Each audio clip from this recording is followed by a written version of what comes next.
The comparisons, they never stop between Ohio State and Michigan. Throw in Penn State for 2023 because people are awfully curious about those Nittany Lions as well.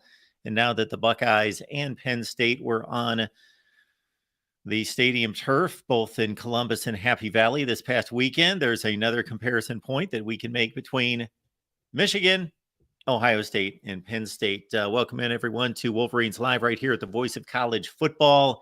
We come your way each and every Wednesday and would ask that you would not only enjoy yourself here, but bring a friend or two with you. We got John D'Adamo, of course, on the line to help us break it all down. Hey, John.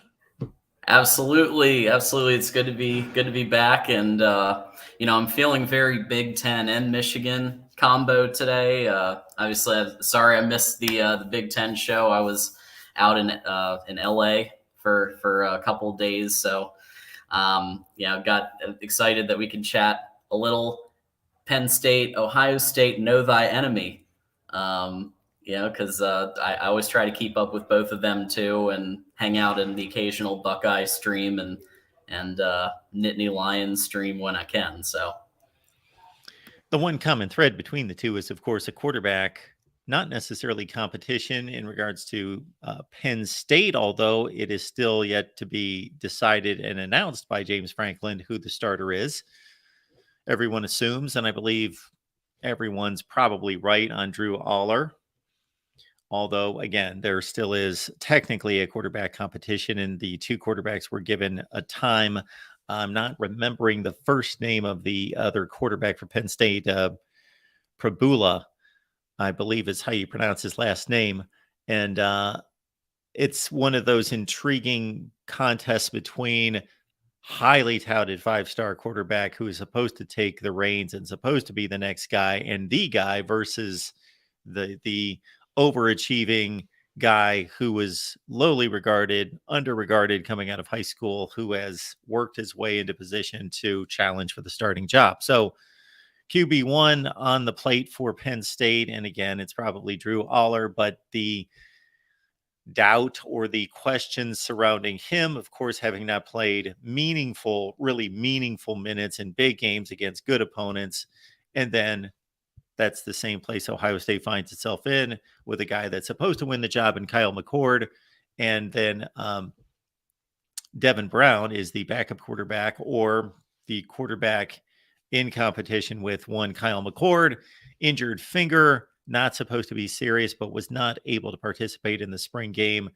We're hearing from our Buckeyes beat writers that we have on each and every Wednesday that looks to be about a month that Devin Brown will be on the sideline, not being able to throw a football, but he should be ready to roll after that. The performance by Kyle McCord was iffy, shaky, marginal. It was more marginal than shaky. It wasn't like he was throwing picks all over the place. It was more just kind of lackluster, not impressive. Drew Aller, his was more in the shaky category, and also marginal, not necessarily impressive. So Michigan fans, if you want to feel even better about your position against your two chief rivals, if you haven't caught the spring games, go ahead and watch them. They're probably on YouTube or they're on the Big Ten Network replays. But Ohio State and Penn State went back-to-back on Saturday, and neither one from a passing standpoint impressive.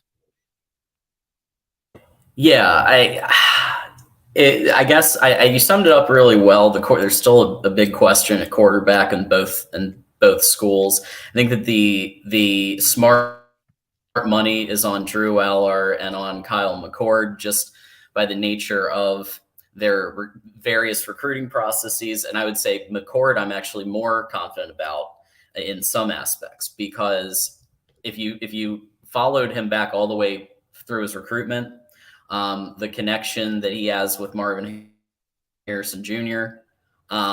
In some way, I mean, I know Drew Aller's, I don't know if he's officially been named the starter yet, but it's likely. But I think both Aller and McCord are going to be the game one starters. Now, does that remain? We will see. But I think that just based on what I think I saw enough in the spring game where you got to be happy if you're a Michigan Wolverine fan. You've got to be happy because JJ did have some really good moments in the spring game.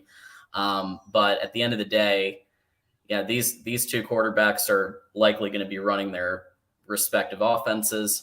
I think that Ohio State, just by the nature of the wide receivers that they have, you don't have to be necessarily Justin Fields on your first game, right? You need to be serviceable enough to get the ball to one of the many 5-star wide receivers, and the O-line needs to do enough to protect you for those couple of seconds so you can step back and make the throw.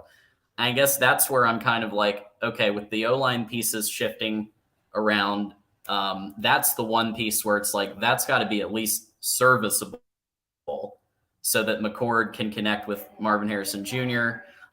Tate is looking really good. Emeka Egbuka obviously will be there. But Carnell Tate really impressed me, and I thought, okay, here we go again. This is just another to add to the pile of 5-star wide receivers. Do you think the line will hold up enough? That's really kind of the question mark, right? Well, the line did not hold up too well against the Ohio State defensive line, especially at the tackle positions, because that's the big question. Most people are pretty comfortable with Ohio State's interior offensive line, and the two tackles, both left and right, are question marks. They're not necessarily weaknesses. There's a difference in my eyes between a weakness and a question mark. I don't think it would be wise to call anything on Ohio State's team a weakness, but there are question marks. And those are the two spots. Now, Kyle McCord, to his defense, didn't have his 3 top weapons to throw to. That makes a big difference. You would think maybe some of the passes that were broken up or that he didn't have enough of a window to get the ball there. Marvin Harrison Jr., Julian Fleming, and Emeka Egbuka are a stride or two in the clear, and it's an easier throw, or they are out fighting the defender for the football. And so 18 out of 34 maybe becomes 23 out of 34, whatever. The other component in that is that if we could see all 15 practices, then if I had the film on all 15 practices, then I would either be able to confirm that this should be a concern, Kyle McCord, I'm speaking of, or that he just had a marginal day at practice, because we don't know. This is all we can go on, though, is his performance in the spring game, which was not Ohio State standard.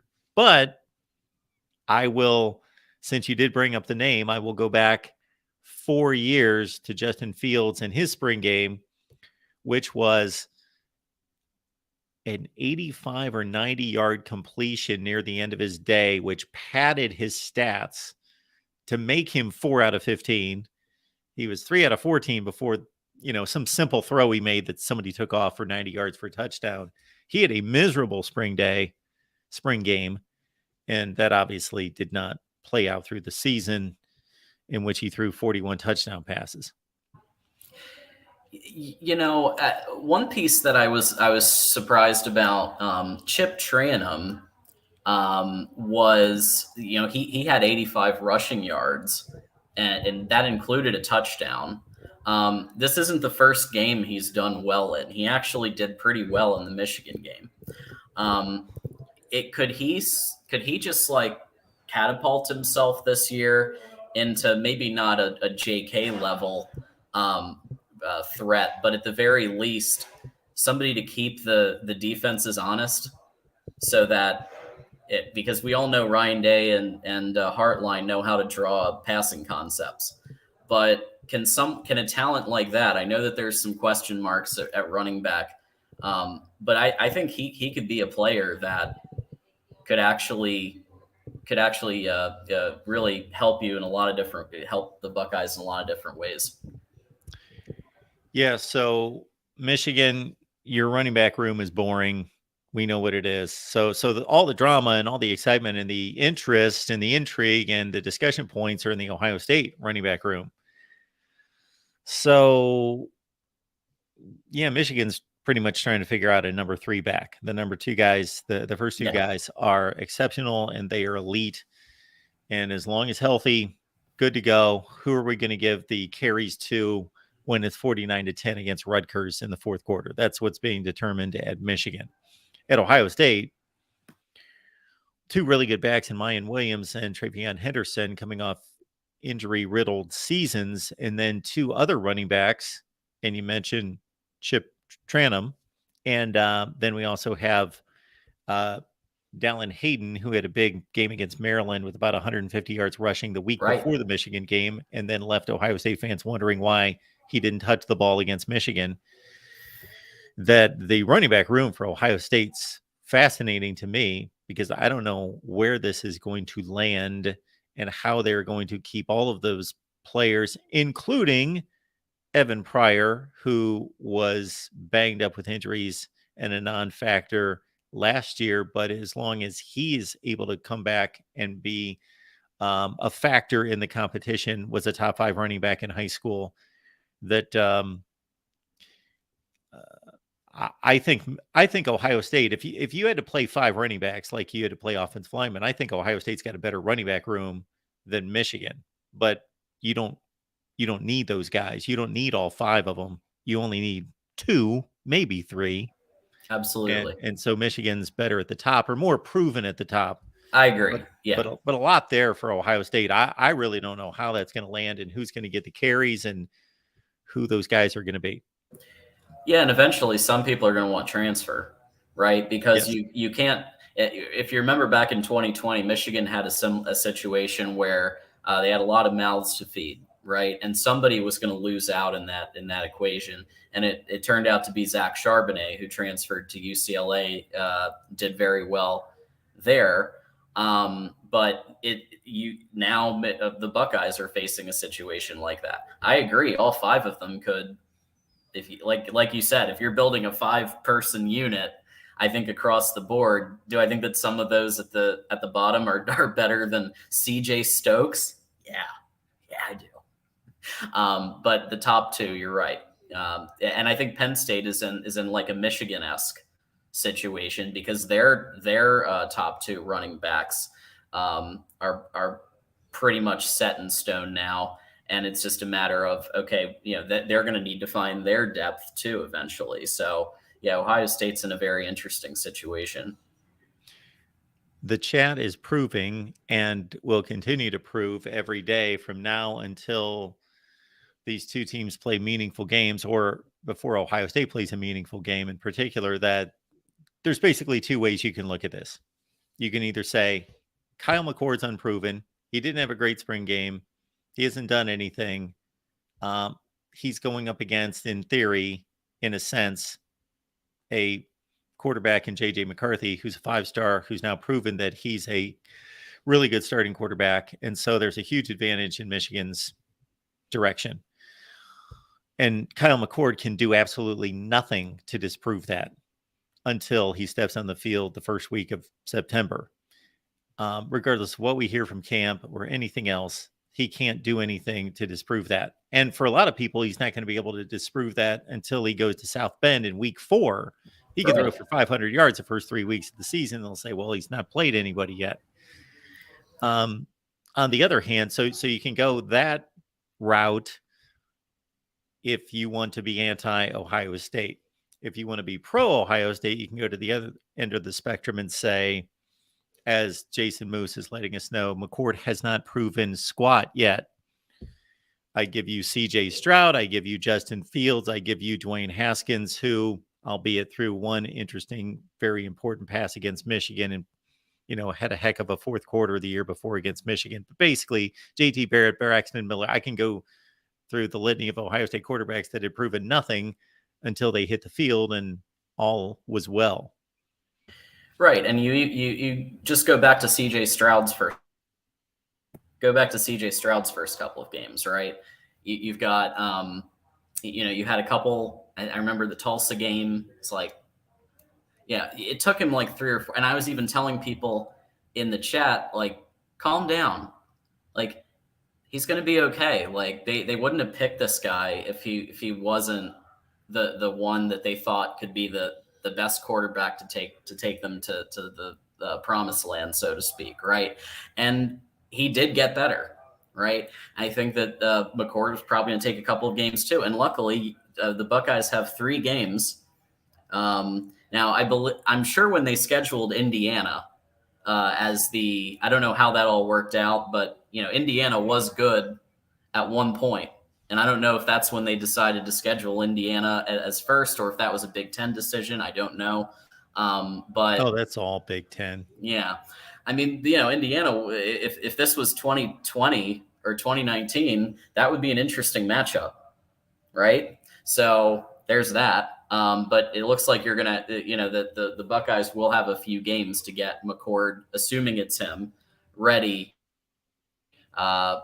Just like JJ had a few games to kind of break into the mold, even though game 1 was Cade's. He then had game 2, game 3, basically game 4. So at least there's that before heading to Notre Dame and dealing with whatever they're gonna throw over there. So real quick reminder to join our Discord and talk Wolverines all the time. You go to patreon.com, search Mark Rogers TV. And folks, it's $5. And if you want to support the various things, you see here, this is but one of the channels in the Mark Rogers Voice of College Football Network. And the amount that happens here to bring in guests, to keep these channels running. The ways to support, join the Patreon, help out that way, or get a YouTube membership. Just added some new emojis, the Michigan emoji and the USC emoji. And there's different things like that happening. Just either way, if you can just spare a couple of bucks in the couch cushion to support Voice of College Football and all that we do, join the community in Patreon is one idea. Also, we have a merch store. So if you haven't looked at the merch store yet, I strongly recommend doing so because there's multiple pages of different items that you can get for yourself and the family and the friends and neighbors and everybody. You got your glasses, you got your shirts, you got your hoodies, you got your yoga pants, you got your swimming trunks, you got anything you might need to represent the voice of college football. So definitely check that out if you haven't already. And Joey Foster, our guy, keeps adding stuff and keeps making it better. So check it out. So the culmination of the spring games and this train of thought that we're going into, I thought, okay, with 2023, it feels like Michigan's year to lose, right? It feels like they're the ones in the position where they have to beat themselves, basically, and they have to beat obviously Penn State, Ohio State, but the schedule lines up. 81% returning production. It feels like they're gearing up for like a last dance type of situation where who knows the head coach might leave after this year. Who knows what the quarterback could leave. We know that the running backs are probably going to leave. Half the O-line is going to leave, and so I'm starting to think 2023 might be the year of Michigan, and 2024 might be the year of Ohio State. And wouldn't that blow some people's minds if Michigan won the title in 23 and Ohio State won the title in 24? I think that the entire college football world would have that head exploding emoji going on. All of that makes total sense. Michigan's playing the game at the end of the year at home with a returning starting quarterback, with more production coming back. And again, I've got concerns for Ohio State beyond the quarterback position along the offensive line and in the secondary. And I have no such concerns for Michigan. Now, that doesn't mean I'm going to pick Michigan to win the Big Ten, but I think they're a more solid choice. I think that they've got a higher floor. than Ohio State does. I just have less concerns about Michigan right now than I do Ohio State, and it's not even that close.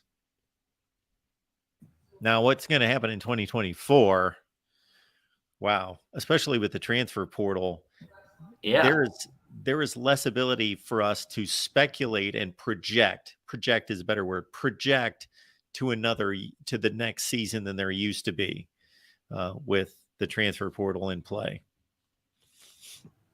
Yeah, and Mike is saying don't count on down years, I just don't know. Even with NIL, even with the transfer portal, even with everything, yes, could Michigan luck out in the transfer portal and get maybe a player that didn't quite make the first, maybe they're riding the bench at somewhere like Georgia, Bama, Ohio State, and they're actually an amazing player. They just Razor didn't make it, and sometimes it happens like that where there's two players very talented and one of them just even in the quarterback, this happened in the the Haskins versus Joe Burrow matchup, and that was like that, but Burrow was injured. And these are the types of extremely difficult decisions that happen. They both wound up going to the NFL and doing great things, and obviously Joe Burrow wound up winning a national championship, right? And went to a Super Bowl. So clearly, there could be a situation at any position similar. But at the end of the day, I'm just a little. I have this piece of me that's like, okay, if Jim Harbaugh does go to the NFL, which he's going to do eventually, I don't know when. I can't prove that, but just looking at the last 2 years and extrapolating, okay, he's taken multiple interviews with the Broncos, the Vikings, and he's got that kind of nagging piece where it's like his brother won that Super Bowl, and you go to the Thanksgiving table, and he's got the ring, and you don't, and you know how competitive those two are. If nothing else, he's going to want another crack at the Super Bowl at some point. Is it going to happen in 2024? Maybe, maybe not. But I could see that happening. And when that type of shift happens, who knows? So again, it's yes, anything involving 2024 is completely wild speculation. But given, as you said, Mark, some of the things that you laid out, the game is in Columbus in 2024. The game is in the Big House in 2023. It's just kind of one of those things that I could be wildly off on, but worth looking. No, I think it makes total sense. On the surface, it makes total sense. Kyle McCord is a better version of JJ, said by our friend Ed Rogers. And I believe that McCord was chosen over Jake. I think they both were in that recruiting competition and were both recruited by Ohio State. And McCord was the one that I believe that they went with. And JJ decided to obviously go to Michigan. So the Ohio State side of things seemed to think that in 2020 and 2021. But do I agree with that? I mean, it's kind of an unfair thing to look at from just a comparison perspective, because JJ's had now pretty much an entire year of reps with the ones of game time, whereas McCord hasn't. Right, he's had some garbage time snaps. So I mean, right now JJ, just based on playing time and based on what we've seen, would have to be in the lead. But McCord will get his time. And I think that at the end of, in 7-8 months time, we'll be able to look at this statement and actually have a year of game film to look at to compare the two. If you go by the 247 Sports Composite from 2021, Ohio State actually signed the number 1 and the number 6 quarterbacks, because that was Quinn Ewers and Kyle McCord. Yes, Ewers, that's right. Caleb Williams, Oklahoma, number 2. Sam Heward, Washington, 3. Brock Vandegrift, number 4. Georgia. J.J. McCarthy at 5. Kyle McCord at 6. So right there. Yep. Yeah, and Antoine enjoyed that one. Yeah, I mean it's early, and obviously once we have some game film, I think we'll be able to more credibly look at the two side by side this year and see how that goes. But that's that leads us. We have a couple things to hit on with recruiting. So don't forget to shop Amazon and Fanatics. Got some links where you can support Voice of College Football. They're in the description of any of the Michigan videos. You can go to the Amazon link or the Fanatics and help support Voice of College Football. So we've got some recruiting news, two pieces that I've seen, and chat can chime in if they've seen some others, but these are the two that struck me. That Jack Grusser, nobody had on their radar a week or two ago. Apparently, his dream was to come to Michigan. So he has decided to decommit from where he was going, Harvard, which, kind of a big degree there. You get into Harvard. That's kind of one of the big ones, Ivy Leagues, and decided to walk on. He is a preferred walk on at the University of Michigan. So with that said, I can't think of a school that has the amount of QB depth that Michigan now has. I don't know if I would make that claim, before adding Jack Tuttle and now Jack Grusser, but these are two that can really help with depth down the stretch here. Yeah, I can't say that I've seen Jack Grusser play. He's a complete unknown to me. But yeah, I don't think Michigan fans want to see Jack Tuttle in a big game. Probably not. I think he's shown enough to compete for the backup job and maybe even win the backup job. I think we'll see very quickly in game one, because unless the East Carolina Pirates put up a much tougher fight than we're expecting, you're probably going to see who they picked as the backup by like the beginning of the third quarter. So you'll see pretty quickly if they went with Tuttle or Davis Warren. But I think that this is interesting that you're getting these. Davis Warren walked on originally, and now Jack Grusser's doing the same thing. And it's this thing, like Baker Mayfield did, as we remember. Baker Mayfield walked on to both Texas Tech and Oklahoma, and look at what happened with him, and it became a first-round overall pick. So it is a path that works if you have the talent and you think you can make it happen. But it's good to see that the depth is at a better place than it was before these transfers. And there were some questions a couple of months ago about QB depth. So I think that it's positive for sure. And another to add to OLU, as they say, 2024 four-star offensive lineman Blake Frazier has been added to the class, adding to an already really strong class for Michigan. So was the number 17 offensive tackle in the nation, and the number 38 player in the state of Texas. So it's promising to see Michigan continue to make strides in areas like Texas for some of these top tier recruits. If you look at the schools that offered Blake Frazier, it's even more impressive than his number 17 ranking at offensive tackle, because everybody in the South wanted him. I'm still looking for his. There we go.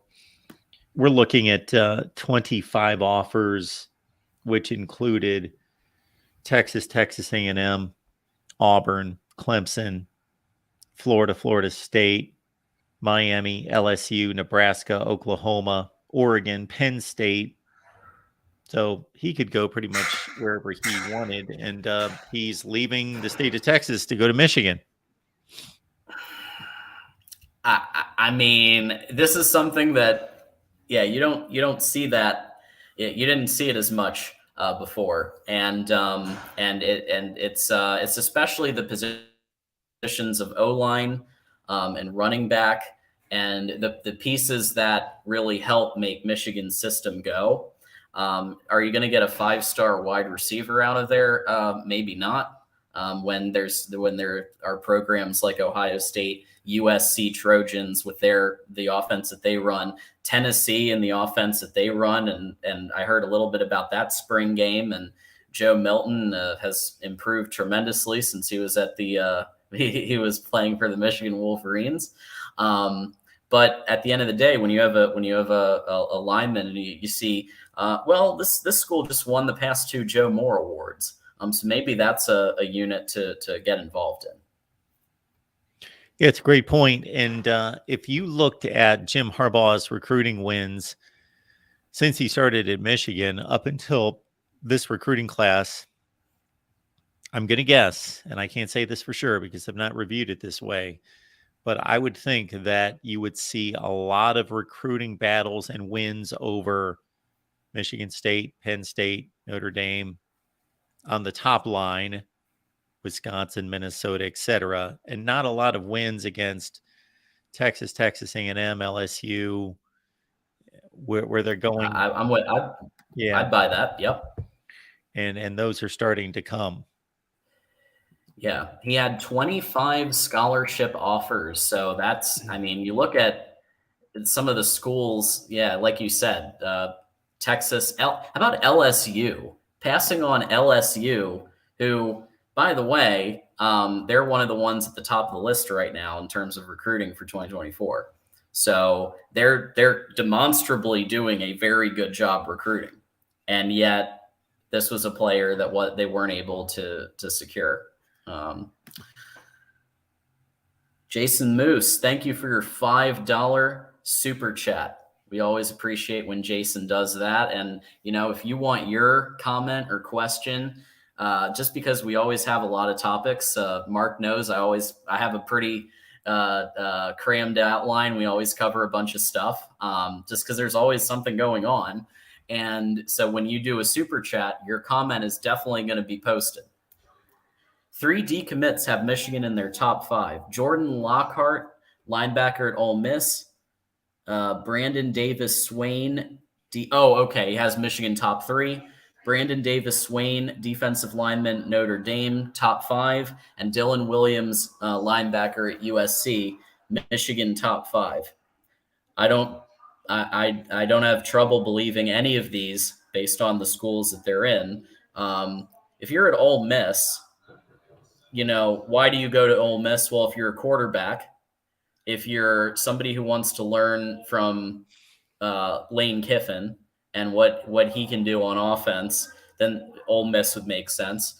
When you think Ole Miss, do you think linebackers? I mean, maybe if you study Ole Miss more than I do, you do. But and then USC, same deal. Like, we all know about the struggles that they've been having on defense. If you're a wide receiver, if you're a quarterback, I think it's a no-brainer, especially if you're over on that side of the country.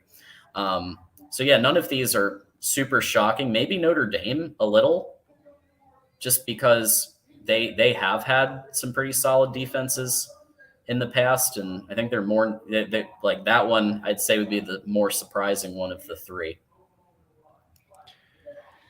Since we tackled this topic a few weeks ago, both on the Michigan show here and the Ohio State show as well, to be fair about it, because there was a lot of celebration here when Michigan was trouncing Ohio State in the recruiting battles at the time. And I don't know if anybody wants to check out the number 1 rated class in the country right now for 2024.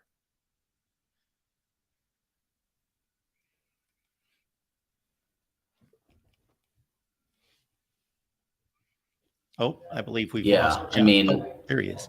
Georgia. I'm here. Well, I know Georgia was the number 1 class for a while. Are they still number 1? I believe so. We've got Georgia at 2. And, School from Columbus is number 1 right now. Oh, look at that! Look at that. They have been on a Very. tear for They the last have 2 been. weeks. They have been. I mean, they were below LSU and Michigan and Georgia. So yeah, they've been recruiting at a high level, as they always. I mean, Buckeyes have always recruited at a high level, but again, it's I think now the question is, can Michigan counterpunch? And I do think that there are quite a few lined up. The Providence Day wide receivers being two that I think will come. So they're going to be added to the class. You've got the defensive the edge rusher Robinson, 4-star player. So and they're obviously, you got your Jason writing out these decommits here, and if even one of these three come, I think that's huge, right? If Michigan can flip, imagine Michigan flipping an Ole Miss or a USC play. I mean, Notre Dame obviously would be impressive too, but those two, like, that is a wildly different college experience across the board. Absolutely. And by stating that, I am not predicting that Ohio State is going to finish with the number one class. I'm just stating that things change quickly, and there were a lot of people celebrating Ohio State's supposed issues. I never thought that there were issues, real issues in recruiting, and they'll have a top 5 class. And Michigan may finish with the top 5 class. I'm more confident in stating that Ohio State's going to finish with the top 5 class than Michigan, just based on past performance. But we'll see. Absolutely, and it looks like LSU's fallen quite a bit. So you've got Ohio State, Georgia, and Michigan are all above the 200-point range, and then it's the 100s starting with LSU. So that's a very interesting shift in the last couple of weeks, and it will continue to shift. And you're going to see other schools probably popping up to the top 5, 6, 7 that you don't see right now, and things will move around as they always do. I mean, Notre Dame last year, if you remember, was, I believe, number 1 or number 2 for a while there, and then obviously things shift. So it'll keep going, and that's all part of the fun and excitement of it. And just one other note there, John. Yeah. Most of these teams that we're looking at here in the top 10 have received commitments from 9 to 12 players, something like that. So assuming no flips, of course, there will be flips, but among those teams, not too many. That you got to say about 40% of these classes have been committed. Meaning, if you've got 10 commits right now, you're probably going to land with 22 or 23. So about 40% of this has been determined. And with flips, let's drop that to 30%. So there's a long way to go. Yeah, and Dave here, another basically saying the SEC schools, they'll get their 5 stars. We'll get a bunch of 4 stars. I mean, that's I'd like to see Michigan start to step up with more 5 stars, but that just hasn't. It seems like that hasn't been their philosophy of late. They've been more about molding the 3 and 4 star talent. And there's something to be said about some of the 5 stars, for example, that were at A&M and then decided to leave A&M after 1 year. There's that side of it too, where when you are a 5-star player, you're getting hit with NIL money left and right at various places. Sometimes there's a little unpredictability, whereas with maybe a 3 and 4 star, when they decide to commit to a school, they stay at the school. And so do I think that that's the case with all of them? No, but I think it's a trend that you're starting to see with what's been happening with NIL. All right. So we did get the ESPN FPI rankings just the other day, and we saw some interesting data that was released on those, including the fact that it looks like the Ohio State Buckeyes are considered right now first. FBI rankings, and it was an 11.8 win percentage prediction. Basically, they're predicting 11.8 wins for the Ohio State Buckeyes, and so that's interesting. Basically, I'm extrapolating that to mean they think they're going to win every single game, but maybe they lose 3 out of 10 against Michigan. Maybe that's the 0.8. I don't know. But it's interesting. And then obviously Michigan was not number one. Michigan was, I believe, 6 in that ranking. So, or I guess can't even call it a ranking, but however you want to call it, index of teams. So what do you make of what do you make of what you saw? Well, I do think that any reasonable college football fan can start to rank teams at any point in the offseason and come fairly close to what most of us believe. So everyone's going to go to Georgia and Alabama and Michigan and Ohio State and on down the line, and then in whatever order you're going to place them. So let's start there. That we all are thinking about the same group of teams being the top 6 or 7. Now, where are they going to be placed?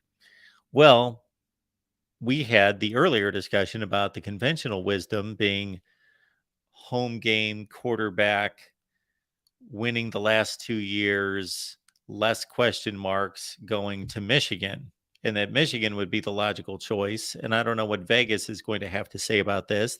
I'm sure they've already released national championship and Big Ten championship odds.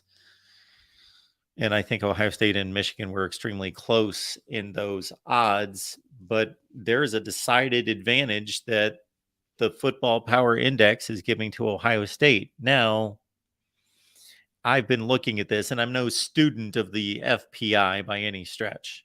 I see the preseason index, and then most likely I'm not going to look at it once the season starts, unless something prompts me to, or someone.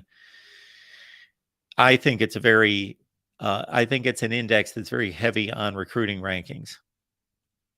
It's very high on recruiting rankings and evaluating the roster talent.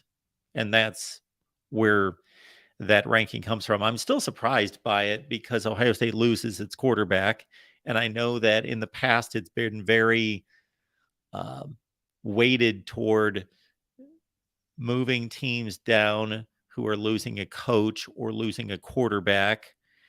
But Ohio State and Alabama and Georgia are the top 3, and they all are losing their quarterbacks. Yeah.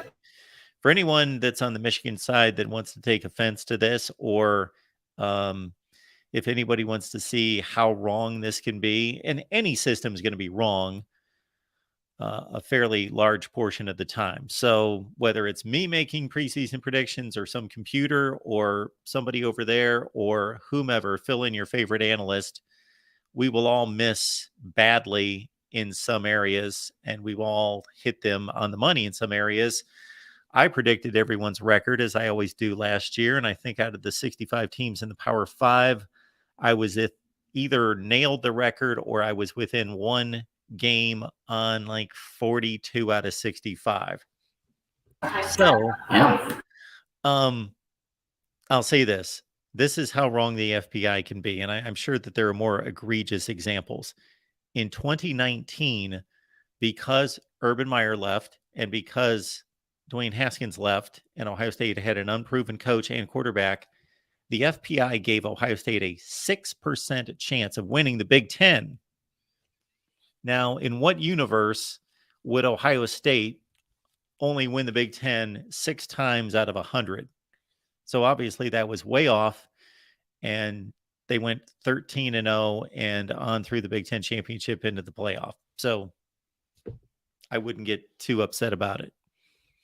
Yeah, I wouldn't either. I think it's heavily based on star ratings, because if you look at it, there's no other thing it could be, because like you pointed out, they're all losing most of these players, most of these teams at the top are getting a new quarterback, and if that's supposedly one of the factors. It's clearly not as much of a factor as stars. Ohio State being a 5-star magnet, Alabama being a 5-star magnet, and Georgia being a 5-star magnet. It makes sense to me. So Jason is giving a super chat marathon here of which we thank you for, of Michigan crystal balls. And so I am more than happy to share this. And these are some of them we talked about. We've talked about Brian Robinson a lot on here. We've talked about Taylor Tatum a lot on here. Brady Prescorn, not so much. So that's one that would be interesting because it's always good to get yourself a solid tight end. Aaron Childs and Max Anderson. Again, you're seeing a trend with offensive tackle, defensive player, running back, tight end. You do have a linebacker in there, but then you have your players like Shannon Goodwin and Jordan Shipp, which are the two that I mentioned earlier, the Providence Day wide receivers that play with Jaden Davis. So yes, these are all great. You also have Beasley, Mekhi White, Jalen Todd, and Jake Gore. We're just having fun with pronunciation today. Jake Gornera. So that's great, though. It shows what could be next for Michigan.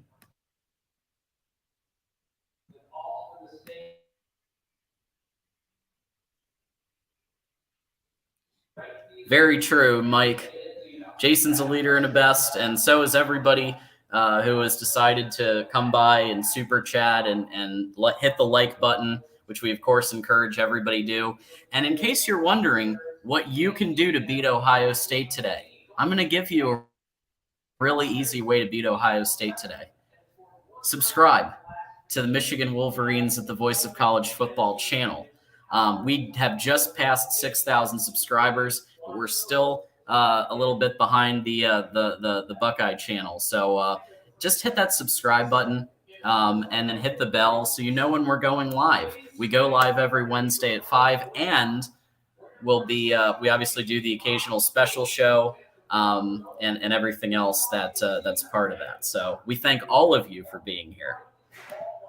And don't forget, next up on our Voice of College Football must-see TV block, Florida State Seminoles live at 6 p.m.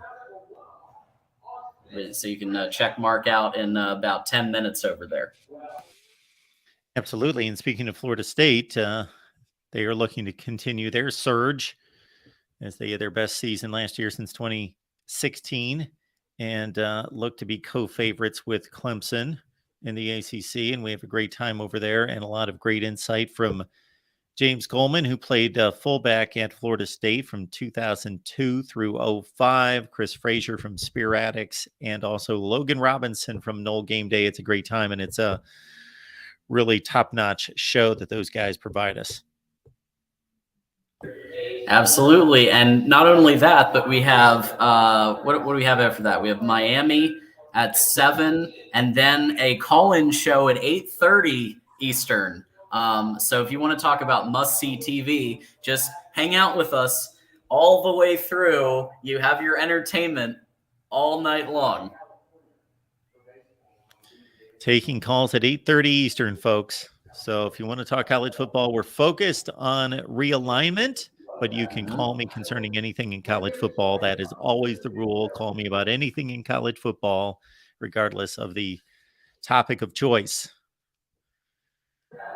Absolutely. Well, we'll see you over there in a couple of minutes. And once again, thank you all so much for coming by Michigan Wolverines Live. Go Blue.